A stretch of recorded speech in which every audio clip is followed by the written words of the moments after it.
السلام علیکم۔ کھانسی اور گلے کی سوزش سے نجات کے لیے گھریلو ٹوٹکے۔ گلے کی سوزش کافی تکلیف دہ ہوتی ہے۔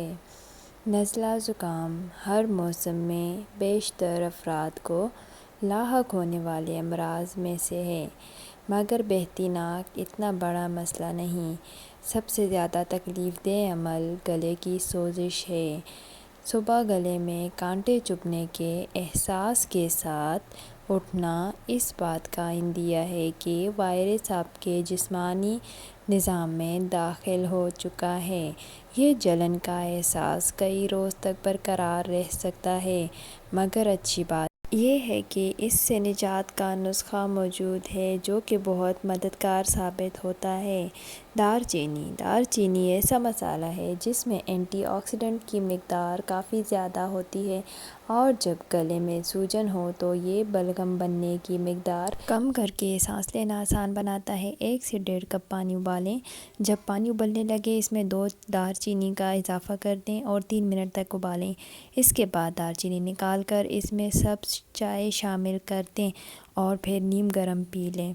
ادرک کا پانی۔ ادرک نظام تنفس کے لیے مددگار ہے اور بیکٹیریا سے مقابلہ کرتی ہے۔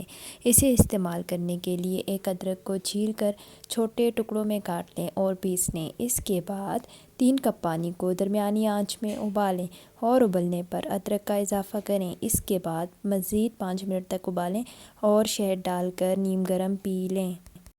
1 چمچ شہد کی جراثیم کش خصوصیات گلے کی تکلیف کو تیزی سے ختم کرنے میں مدد دیتی ہے۔ 1 چمچ شہد کھا لیں۔ یہ طریقہ کار بہت کم عرصے میں گلے کی سوزش اور خراش پر قابو پانے میں مدد دے سکتا ہے۔ لیموں اور گرم پانی۔ جراثیم کش اور جسمانی مدافعتی نظام مضبوط کرنے کی صلاحیت رکھنے والا یہ مشروب گلے کے لیے ایسا تیزابی ماحول بناتا ہے جو کہ وائرس اور بیکٹیریا کی نشو و نما کو مشکل بنا دیتا ہے۔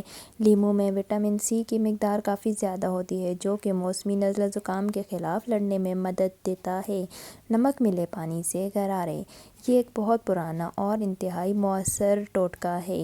نمک ملے پانی سے غرارے سے تکلیف دہ سوجن میں کمی آتی ہے جبکہ بیکٹیریا بھی مر جاتے ہیں۔ اس مقصد کے لیے آدھا چائے کا چمچ 1 گلاس گرم پانی میں نمک کے شامل کریں اور 1 سے 2 منٹ کے غرارے کریں۔ یہ پانی نگلنے سے گریز کریں۔ بھاپ سے مدد لیں۔ بھاپ بھی گلے کی سوزش میں کمی لانے کے لیے مدد فراہم کرتی ہے۔ اس مقصد کے لیے ایک بڑا پیالہ لیں اور اسے گرم پانی سے آدھا بھر دیں۔